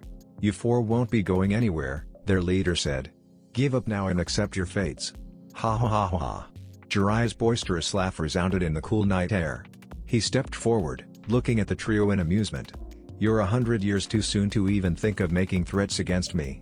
Jiraiya of the densest no Sanin, the orange-haired man spoke again. "Your reputation precedes you.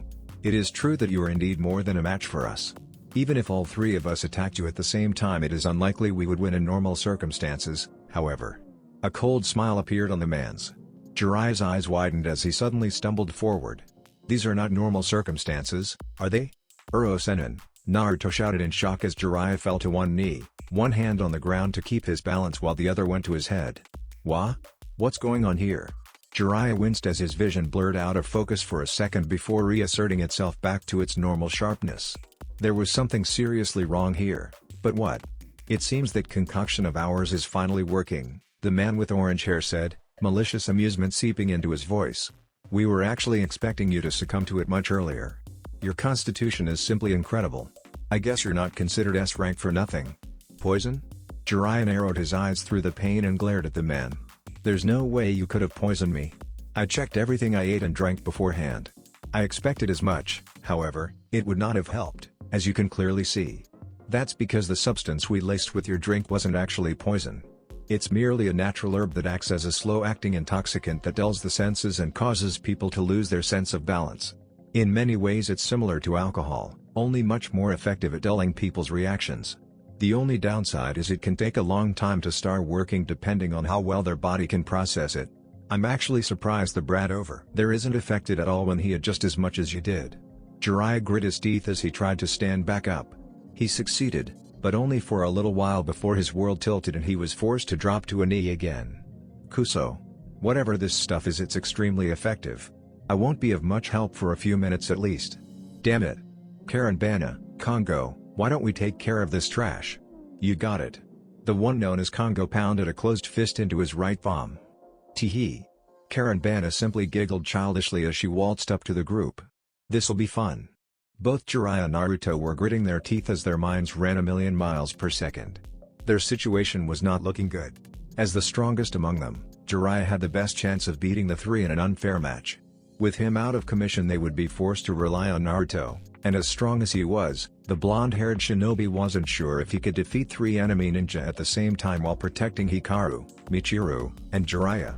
To put it simply, the situation was not looking good for them. Just as the three enemy ninja looked like they were about to finish the group off, an explosion rang out near the gates. There were several shouts, followed by several more explosions.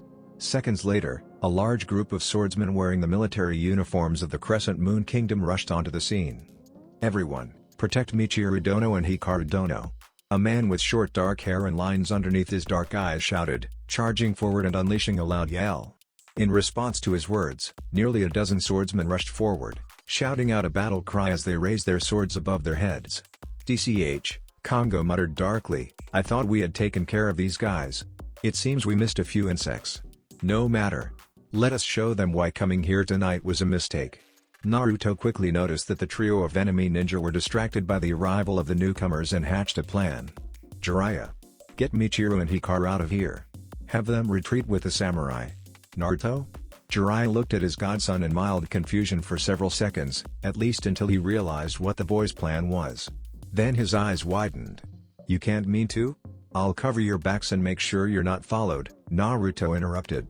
"It wouldn't be good if those three managed to follow you, especially with the condition you're in." "You can't expect me to. I do." Naruto cut the man off and looked at him with a serious glare. "Right now I'm the only one among us who can hold those three off. You're in no condition to fight, and those swordsmen are no match for those three ninja." As if reinforcing his words, two of the swordsmen that had attacked the orange-haired man were turned to stone and shattered by a powerful fist. At the same time, one of the others had their face literally crushed under the strong assault of Congo. Two more swordsmen were felled by Karenbana as she used her genjutsu to confuse them and then cut them to shreds while they were trying to find her within the hailstorm of sakura petals. "I'm the only one strong enough to fight them, and with Hikaru and Michiru gone I'll be able to go all out without having to worry about their safety." Naruto sent his sensei a fierce stare that let the man know how serious he was about this. "This is the only option we have right now and you know it." After several seconds of silence, Jiraiya sighed. "You're as stubborn as your mother." Against his will, Naruto cracked a smile. "Not as stubborn as my father? Your father was nowhere near as stubborn as your mom was. That woman could out-stubborn a mule." Jiraiya stood on two shaky feet, his teeth grit as he forced his body to keep its balance by reinforcing his legs with chakra and applying some more to his feet. It was difficult, the poison seemed to have messed with his chakra control as well, but doable. "Are you going to be alright? Che, who the hell do you think you're talking to?" Naruto cracked his neck several times before walking in front of his sensei and the two princes. "And Naruto," Hikaru shouted, causing Naruto to turn his head back to look at him. "Don't worry about me, kid." Naruto gave the young boy a thumbs up, a large, face-splitting grin plastered on his face. "I'll meet up with you later." Hikaru didn't look convinced, but he didn't have time to say anything as Naruto unsealed the Kubi Karabocho from its scroll and charged headfirst into the fray. The blonde's target? The man with the orange hair who was currently fighting with the dark-haired swordsman. It was clear to Naruto who among those two was the superior fighter. The ninja with no identifying marks on his headband was toying with the swordsman like a cat toys with a helpless mouse. With nary a word of warning, Naruto appeared between the two, the giant head-cleaving sword already swinging at the older shinobi, whose eyes widened when he saw the weapon headed his way. He managed to get out of the way in time by jumping backwards, but it was a near thing. Several strands of orange hair were cut off in the process, fluttering to the ground between them. Naruto turned his head slightly to look at the swordsman behind him while keeping an eye on Ishidate. "You, samurai. Michiru and Hikaru have already left. Take what's left of your men and find them." He turned his attention more fully on the enemy ninja, his grip on Kubi Karabacho tightening. "I'll deal with these guys." The man looked like he was going to complain for a second, but seemed to think better of it. Slowly, he nodded. "Very well. I am grateful for the assistance. Whatever. Just get out of here." "Right. How very brave of you to let that man escape from me," Ishidate spoke in the same slow, condescending manner he always did. "Brave, and also foolish." Yeah. Naruto waved the hand holding Kubi Karabacho dismissively, causing the massive cleaver to swing back and forth like some kind of giant pendulum. Ishidate's eyes followed the sword apprehensively. "I'm an idiot and don't know the difference in strength between us and yada, blah, blah, etc., etc. I've heard all that before from every other douche who thinks they're the hottest shit since the Rikadu Sennin. Until you prove to me that you're different than those other mooks I've killed, you're just another asshole with a chip on his shoulder." Ishidate scowled at the insult spewing from Naruto's mouth. "You talk too much." "Oh dear, it seems I've made you angry." Naruto gave the orange-haired man a fanged grin, his sharp canines glinting in the moonlight. "If you think I talk too much, why don't you come over here and make me stop?" "Very well," Ishidate growled. He held up his gauntlet-covered arm as bright orange veins appeared all along its length. The eye on the back of his hand slowly opened. "I'll gladly put you in your place." Naruto's grin turned positively vicious as Ishidate charged him. Pumping chakra to his legs, the blonde Uzumaki shinobi blasted off the ground in a burst of incredible speed. As the two met in the center of their chosen battleground, a loud boom, like the rumble of thunder, resounded as they clashed. The battle had begun. Zox Senju Tsunade sat behind her desk, filing paperwork. This was not unusual. She was almost always at her desk signing papers, unless she was needed at the hospital or busy training Sakura. And speaking of her new apprentice, the girl in question was doing very well. Incredibly well, actually. Sakura's training had progressed at an astonishing rate. What would normally take years to learn often only took a few months for the young girl with pink hair to get the hang of. She absorbed knowledge like a sponge, and while her physical training was progressing much more slowly due to her lack of any physical ability, they were still making progress. It wouldn't be long now before the girl was ready to take her next Chunin exams. Tsunade was just about to take another sheet from the stack of unfiled papers when a loud crack caused her to freeze just as her hand touched paper. Blinking, the woman with blonde hair and a busty figure looked down at the picture frame on her desk. It was a picture of her, Naruto, Jiraiya, and Shizune. They had taken it just after she had agreed to come back to Konoha. Naruto and Shizune were standing in front, side by side. The older woman had an arm around the blonde's shoulder and both were wearing a wide smile. Actually, Naruto's was more of a vulpine grin, but that mattered little. They were both happy and that's what counted. Behind them were Tsunade and Jiraiya. The white-haired pervert had a hand placed on Naruto's shoulder and Tsunade herself was ruffling the young Chunin's hair.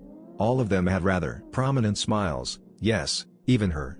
In the center of the frame, where Naruto's image could be seen, there was a large crack running along the glass. "That cannot mean anything good," Tsunade mumbled to herself. "I hope that's not an omen of some kind." Then again, this was Naruto. He was quite capable for someone who was only 14 years old. Yes, she was sure he would be fine. So why did she feel so uneasy? Zox explosions and sonic booms reverberated throughout the large courtyard in front of the Crescent Moon Kingdom's palace. Large gusts of wind created violent updrafts that lifted rocks, gravel and debris into the air before tossing them aside at speed. These large chunks of debris struck walls, the ground, and surrounding foliage with impunity, creating a mess of whatever they crashed into. The once beautiful courtyard had been destroyed. It was nothing more than derelict ruins now. The fountain was just a heap of rubble, the once golden gates were twisted lumps of metal, and the ground was full of holes and pock marks from explosions and missed jutsu. Even the hedges at the very edge of the courtyard had been completely ripped out by the roots. In the center of this destruction was Naruto and his three ninja opponents. The young shinobi with azure eyes was glaring daggers at his opponents, his eyes narrowed dangerously and his teeth grit hard enough that his gums were beginning to bleed. At the opposite end of the spectrum, the three ninja he was locked in mortal combat with were smirking. "You seem to be having a bit of trouble." Ishidate's voice was nothing if not condescending. "Where's all that confidence you were boasting earlier? Where's all the shit you were spouting earlier?" Naruto snapped back, barely withholding a grimace. As much as he didn't want to admit it, these three were giving him some serious problems. The battle had started off well enough, with Naruto getting in a number of good licks on Ishidate without receiving any serious injuries in return. However, all that changed when Karenbana and Kongo entered the fray. Ever since they joined in, the young Jinchuriki had been having some serious problems. It wasn't that these three shinobi were all that strong. Placing them on a scale, he would have to say that Kongo and Karenbana were probably around Chunin level, and Ishidate was as good as the average Jonin. Naruto wasn't one to brag, but he was strong enough to fight off most Jonin, exceptions being the really talented ones like Kakashi, Mitogai, Kirabai, and Yugito. Even then he was sure that, given the chance, he could give Kakashi a run for his money these days. So no, none of these shinobi were a threat individually. The problem was they weren't fighting individually. Naruto threw himself to the left, his feet and legs shifting to accommodate the abrupt change in direction and momentum. Several seconds later, Kongo smashed into the area he had been standing on with force. The cobblestone that made up the courtyard shattered. It broke apart and several large chunks were flung through the air to smash into ground several meters away.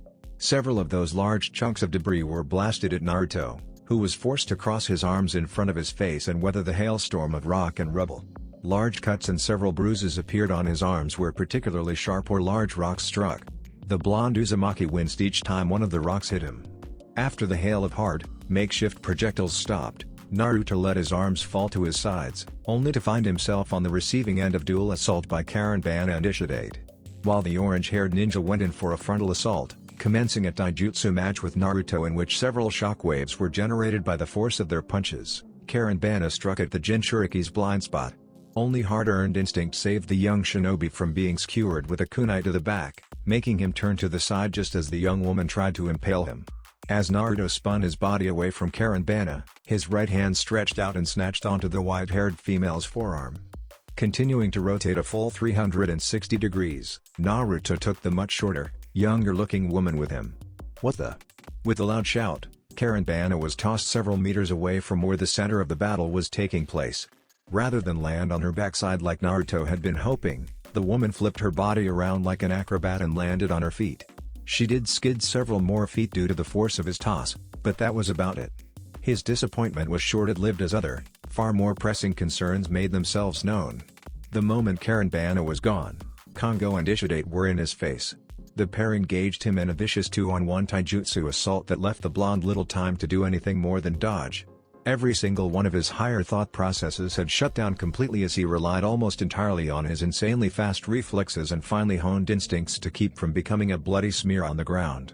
"Hold still, you little shit," Kongo roared as he threw several fast jabs that packed so much power the air actually whistled around his fists. Naruto swerved, his body bending and contorting in unusual ways as he dodged each blow sent towards him. Each blow Kongo sent towards him, at least. With so many limbs to keep track of, the blonde-haired Jinchuriki completely missed one of Ishidate's feet slipping into his guard. The foot struck his stomach, forcing Naruto's body to bend over as all the breath was stolen from his lungs. The kick was powerful enough to lift him off the ground for several feet as he was launched backwards. His body skidded backwards as his feet hit the ground. Dust was kicked up as his feet created small trenches in the gravel. He traveled several meters back before finally stopping. "Damn it!" Naruto growled as he rubbed his now aching stomach. That attack had actually hurt. Had he not been reinforcing his body with chakra, he was sure something would have broken from that kick. These guys might not be the strongest shinobi around, but their teamwork is superb. Not only do they cover each other's weaknesses well, but they've managed to keep me from using any ninjutsu throughout this entire fight. I've hardly even had time to launch my own attacks with straight-up taijutsu. He had also been forced to reseal Kubikiraboucho. While he liked using that sword, it wasn't a very good weapon for dealing with multiple opponents. Not in the hands of an amateur like him at least. Naruto's mind quickly went about analyzing the group's fighting style in the hopes of discovering a weakness he could exploit. That girl is their genjutsu specialist, though most of her illusions seem to focus on letting her get close and taking out her opponents with taijutsu. Kongo is pure muscle, he just uses his massive strength to inflict as much damage on his opponents as possible. Crude, but effective. And Ishidate. Naruto grimaced as he looked at his left hand. Several of his fingers had yet to change back from their gray, stone-like appearance, though he could see the skin slowly returning to normal. That gauntlet of his can somehow turn anything it touches to stone. He tisked. What a troublesome power. Karenbana. Congo. Let's put an end to this brat. Right. His small moment of inflection was abruptly halted when all three enemy shinobi engaged him again. The first two to reach him were Congo and Ishide. They came in fast and hard. Naruto bared his teeth as he bent his body backwards at an unnatural angle. A large, meaty fist sailed over his head. Congo then. Latching onto the offending limb, the young Uzumaki used it to swing himself up until he was handstanding on top of it. He would have used this moment to attack, but was forced to push himself into a parabolic arc in order to dodge Ishide's latest attempt at turning him into stone. Pink sakura petals kicked up around him as he landed on the ground some distance away. They swirled clockwise around his body, as if he were in the center of a small tornado. Before Naruto had time to counter, the genjutsu Kyuubi was busy trying to heal his petrified fingers and couldn't counter it. A number of cuts appeared on his skin as Karenbana disappeared and reappeared all around him, biting into his flesh with a kunai. Naruto's lips peeled back in a feral snarl as he tried to counter the illusion with his chakra, only to receive more cuts that tore apart his clothing and bit into his flesh. He knew her speed was all a part of the illusion. He was faster than her, way faster. But he also sucked at genjutsu and needed to actually concentrate in order to dispel them. A little help here would be nice. Several more cuts appeared on his skin. Shut up, brat. In case you haven't noticed, I'm busy. Unless you want your fingers to remain frozen like that for the rest of your life. Something sharp and painful stabbed him on the left side of his torso. Ichor began pouring from the wound as the kunai used to impale him was removed. Better to have frozen fingers and keep my life than end up dead. Instinct warned Naruto of an impeding attack just in time to avoid getting his throat slit. He still ended up getting cut, though, and blood spurted from the now open wound on his neck. That had been close, too close. It had just barely missed his jugular. Shut up. Kami, just give me a few more seconds. Naruto tried jumping into the air, out of the ring of sakura petals, but that ended up doing nothing. The petals followed him and so did Karenbana. That won't work, Tilda. Came the young woman's sing-song voice from within the swirling maelstrom of pink petals. 16 more slashes appeared on Naruto's body. By now, blood was pouring freely from a large number of open wounds. The cuts were appearing faster than his regeneration factor could keep up with them. As his glaring eyes traveling all around him in search of the woman, Naruto landed on the ground again. More cuts appeared. He tried to dodge as many of the incoming attacks as he could, but without knowing where they would be coming from, dodging them proved nearly impossible. Kyuubi. Done. I hope you're grateful for this, brat.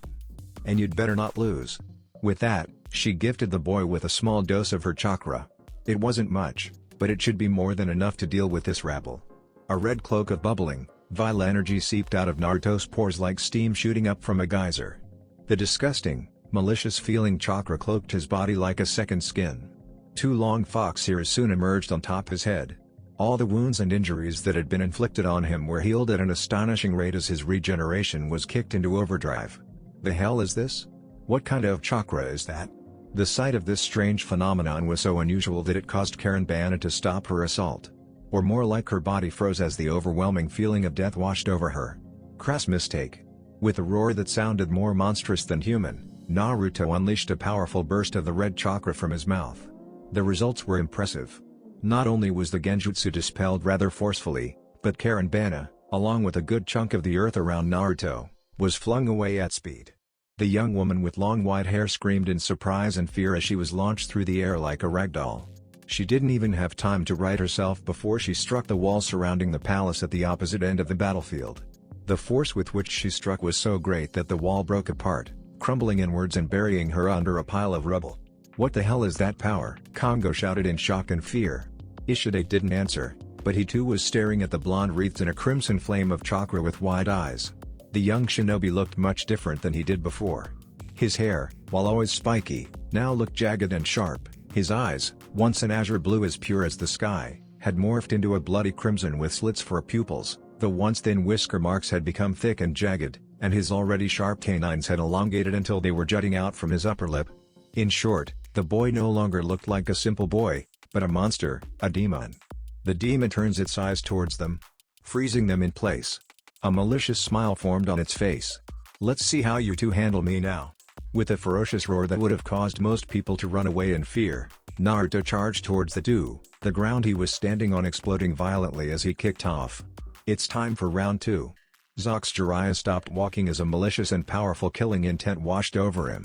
His mind froze. For a single instant, everything came to a screeching halt.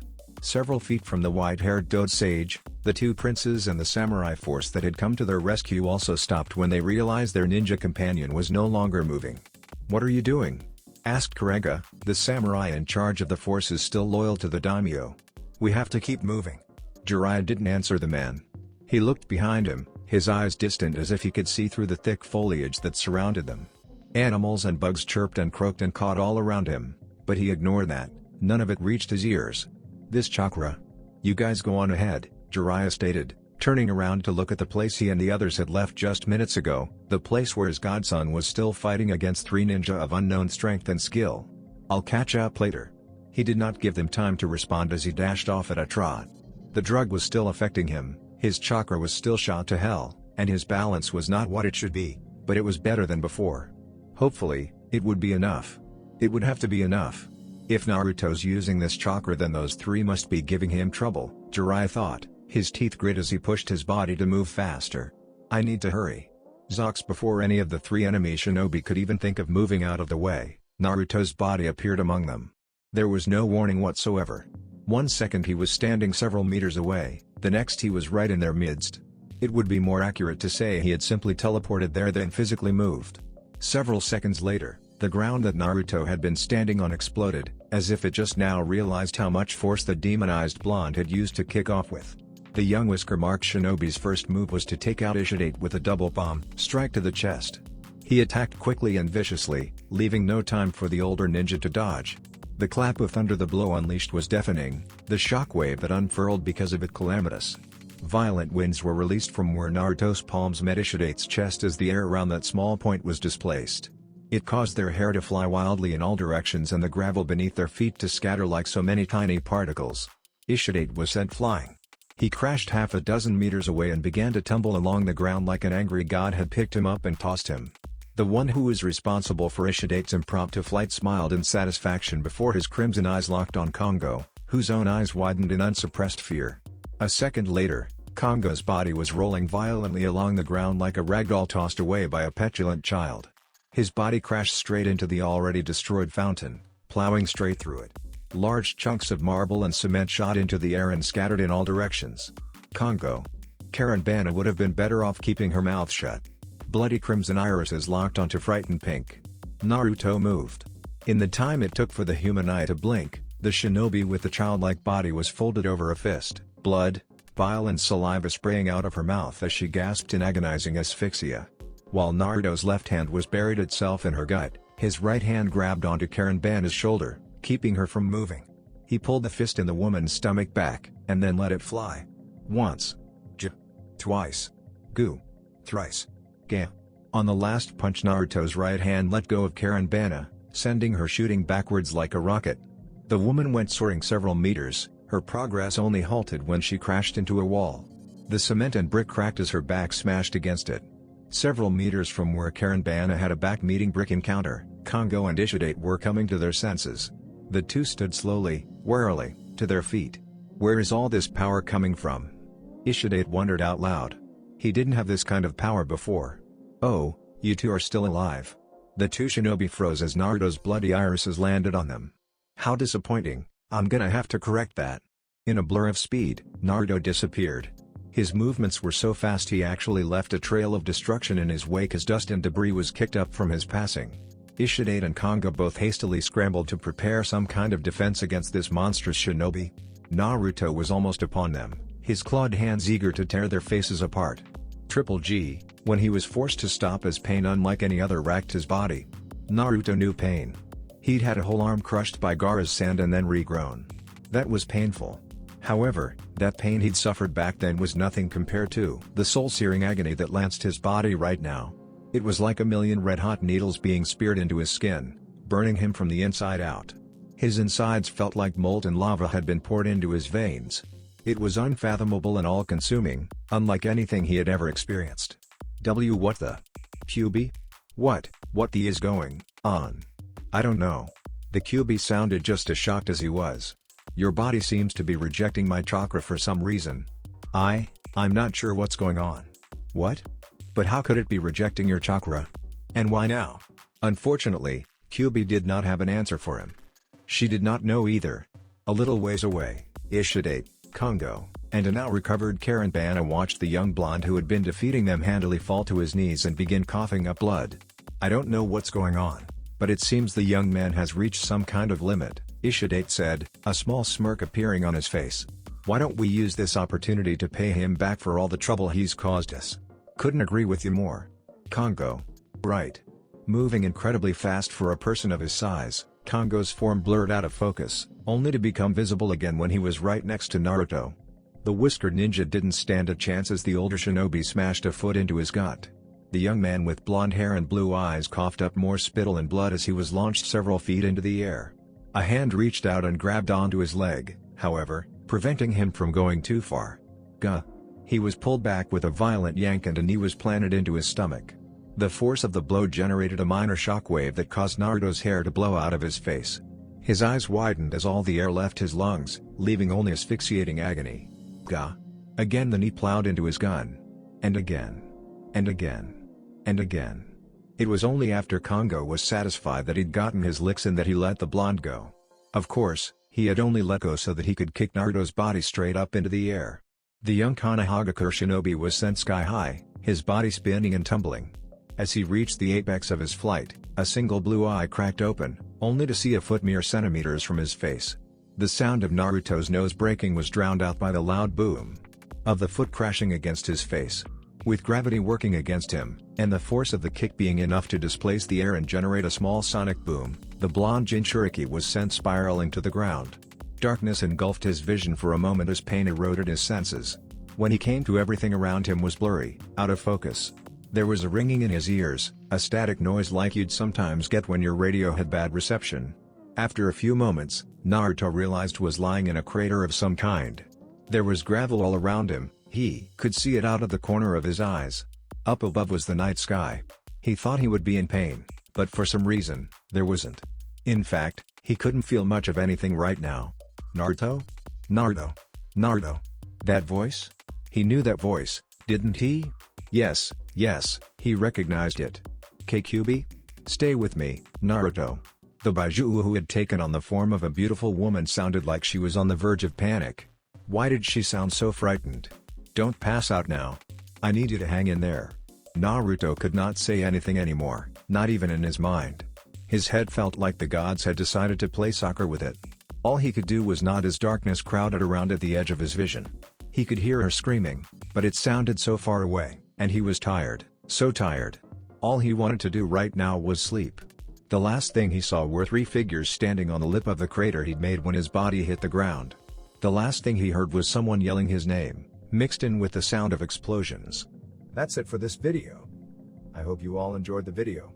Don't forget to like the video, subscribe to the channel, and follow me on my other social media accounts. Anime God here, and I'm signing off.